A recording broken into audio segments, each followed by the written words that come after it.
ప్రతిఘటన టీవీకి స్వాగతం. క్షణక్షణం మీకోసం. బీఆర్ఎస్ నేతలు అయోమయంలో ఉన్నారని స్టేషన్ గన్పూర్ ఎమ్మెల్యే కడియం శ్రీహరి అన్నారు. ఆ పార్టీని వీడేందుకు సిద్ధమైన ఆయన తదుపరి కార్యాచరణపై దృష్టి సారించారు. కాంగ్రెస్ ఆహ్వాన నేపథ్యంలో ఆ పార్టీలో చేరేందుకు సన్నాహాలు చేస్తున్నారు.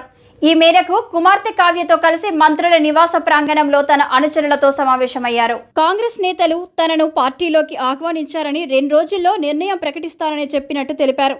కడియం ఏ నిర్ణయం తీసుకున్నా మద్దతిస్తామని ఆయన అనుచరులు తెలిపారు. ఉమ్మడి వరంగల్ జిల్లా వ్యాప్తంగా బీఆర్ఎస్ బలహీనపడిందన్న కడియం, ఉద్యమ సమయంలో తెలంగాణ కోసం పోరాడిన ఉద్యమకారులకు కేసీఆర్ చేసింది ఏమీ లేదని ఆయన విమర్శించారు. పార్టీ నేతల నుంచి సహకారం లభించలేదని, ఓడిపోయే పార్టీ నుంచి పోటీ వద్దని కావ్య అనుకున్నట్టు చెప్పారు. కాంగ్రెస్ నుంచి పోటీ చేయమని పిలుపు వచ్చిందని, అందరి అభిప్రాయం మేరకు నిర్ణయం ఉంటుందన్నారు. ఆరూరి రమేష్ వద్దంటేనే కావ్యకు టికెట్ ఇచ్చారని చెప్పారు. తనను విమర్శించే నైతిక హక్కు ఎవరికీ లేదన్న ఆయన కావ్యను నిండు మనసుతో ఆశీర్వదించాలని కోరారు.